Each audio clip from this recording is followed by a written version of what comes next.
సృష్టి fertility centre కేసులో నిందితుల విచారణ మూడో రోజు కొనసాగుతుంది. ఇవాళ కూడా డాక్టర్ నమ్రతను పోలీసులు విచారించనున్నారు.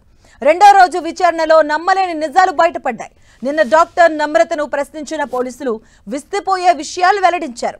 సృష్టి టెస్ట్ ట్యూబ్ సెంటర్ పేరుతో గ్రామీణ ప్రాంతాల్లో మెడికల్ క్యాంపులు ఏర్పాటు చేసినట్లుగా పోలీసులు గుర్తించారు. మహిళలకు ఉచితంగా ఫెర్టిలిటీ సేవలు అందిస్తామని మాయమాటలు చెప్పి ఫెర్టిలిటీ సమస్యతో బాధపడుతున్న మహిళలను గుర్తించారు.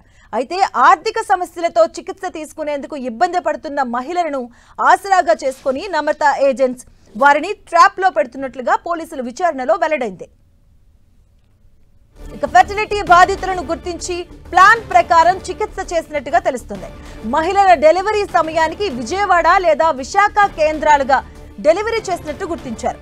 ఇక అనంతరం మహిళలకు డబ్బులిచ్చి వారి నుంచి శిశువులను తీసుకొచ్చి చైల్డ్ ట్రాఫికింగ్ కు పాల్పడినట్టుగా పోలీసులు గుర్తించారు. ఏఎన్ఎం, ఆశా వర్కర్లు, ఏజెంట్స్ తో కుమ్మక్కైన డాక్టర్ నమ్రత చైల్డ్ ట్రాఫికింగ్ పాల్పడినట్లుగా పోలీసులు విచారణలో నిర్ధారించారు. ఇలా అక్రమంగా సంపాదించిన డబ్బుతో హైదరాబాద్, ఏపీలోని పలు ప్రాంతాల్లో భారీగా ఆస్తులు కూడగొట్టినట్లుగా పోలీసులు తెలిపారు. ఇక మరోవైపు ఇదే కేసులో A3, A6 గా ఉన్న నిందితులు కళ్యాణి, సంతోష్ల విచారణ వాంగ్మూలం కీలకంగా మారబోతున్నట్టు సమాచారం.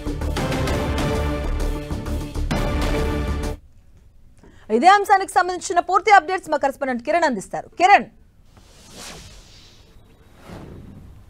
మాధవి, సృష్టి టెస్ట్ ట్యూబ్ సెంటర్ సంబంధించి కూడా మూడో రోజు నమ్రతతో పాటు మరొక ముగ్గురిని విచారిస్తున్నారు గోపాలపురం పోలీసులు. ఇప్పటికే ఈ కేసుకు సంబంధించి కూడా చాలా కీలక విషయాలను రాబట్టారని చెప్పుకోవాల్సి ఉంటుంది. ఇక ఈ రోజు కూడా కొన్ని విషయాల మీద క్లారిఫై తీసుకొని ఉన్నారు. అందుకు సంబంధించిన ఆమె స్టేట్మెంట్ కూడా మరోసారి రికార్డ్ చేసే ప్రయత్నం కూడా గోపాలపురం పోలీసులు చేయబోతున్నారు. ఇక ఈ సొరగోసి పేరుతో కూడా ఇటు చైల్డ్ ట్రాఫింగ్ పాల్పడినట్టుగా ఇప్పటికే గోపాలపురం పోలీసులు కూడా గుర్తించిన పరిస్థితి కనిపిస్తుంది. ఇక ఆమె చేసిన మోసాలకు సంబంధించి కూడా కొన్ని బాధితులకు బెదిరింపులకు పాల్పడినట్టు కూడా ఇటు నమ్రత ఒప్పుకున్నట్టుగా మనం చెప్పుకోవాల్సి ఉంటుంది. ఇందులో మొత్తంగా చైల్డ్ ట్రాఫింగ్ సరోగసి పేరుతో ఎవరైతే సృష్టిని ఆశ్రయిస్తారో వారందరికీ కూడా సరోగసి పేరుతో కూడా చైల్డ్ ట్రాఫింగ్ చేసి గ్రామీణ ప్రాంతాల్లో ఎవరైతే గర్భవతులు ఉంటారో వారి వద్ద నుంచి శిశువులను తీసుకొచ్చి వీళ్ళకి విక్రయిస్తున్నట్టుగా ఇప్పటికే పోలీసులు అందుకు సంబంధించిన కీలక విషయాలను కూడా రాబట్టే ప్రయత్నం చేసినట్టుగా చెప్పుకోవాల్సి ఉంటుంది. ముఖ్యంగా ఏపీతో పాటు తెలంగాణలోని వివిధ ప్రాంతాలకు సంబంధించి కూడా వీళ్ళు బ్రాంచ్లను ఏర్పాటు చేశారు. తెలంగాణలో హైదరాబాద్లోని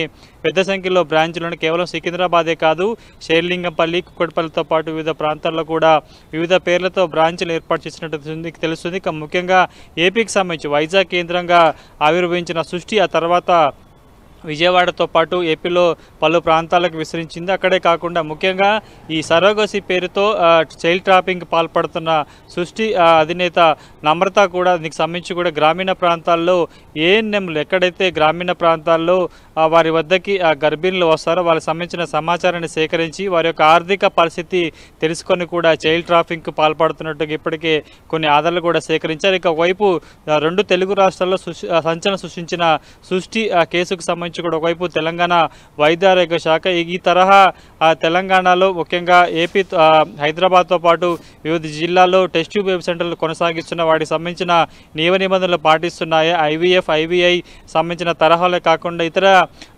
పద్ధతుల్లో ఏమన్నా ఈ తరహా మోసాలకు పాల్పడుతున్న కోణంలో కూడా వైద్య ఆరోగ్య శాఖ దృష్టి సారించి చెప్పుకోవాల్సింది. ఎందుకంటే ఇప్పటికీ ఒక కమిటీని తెలంగాణ ప్రభుత్వం ఏర్పాటు చేసింది. ఇక వీటితో పాటు వైద్య ఆరోగ్య శాఖ కూడా నిన్న విస్తృతంగా హైదరాబాద్, రంగారెడ్డి, మేడ్చల్ పరిసర ప్రాంతాల్లో కూడా టెస్ట్ ట్యూబ్ సర్వీస్ సెంటర్ సంబంధించి మీద ఆకస్మిక సోదాలు చేసిన పరిస్థితి కనిపిస్తుంది. కాబట్టి రానున్న రోజుల్లో తెలంగాణ వ్యాప్తంగా వివిధ జిల్లాలకు సంబంధించి కూడా టెస్ట్ ట్యూబ్ సెంటర్ సంబంధించి కూడా వైద్య శాఖ తనిఖీలు చేసే అవకాశం కనిపిస్తుంది. ఇక మూడో రోజు కూడా నమ్రతతో పాటు మరొక ముగ్గురిని కస్టడీలోకి తీసుకున్నారు. కాబట్టి వారి వద్ద నుంచి కూడా ఎన్నేళ్లుగా ఈ చైల్డ్ ట్రాఫింగ్ సరోగసి ముసుగులో చైల్డ్ ట్రాఫింగ్కి పాల్పడుతున్న సమాచారాన్ని కూడా ఇటు గోపాలపురం పోలీసులు సేకరించే ప్రయత్నం చేశారు. కానీ ప్రతిసారి కూడా కస్టడీలో ఉన్నప్పుడు నమ్రత తనను ఇరికిచ్చే ప్రయత్నం చేశారంటూ కూడా చెప్పే ప్రయత్నం చేశారు. కాబట్టి తాజాగా మూడో రోజు ఎలాంటి విషయాల మీద వారు కస్టడీలో కీలక విషయాలు రాబట్టే ప్రయత్నం చేశారని కూడా తెలియాల్సి ఉంది. మాధవి. Right, thank you Kiran.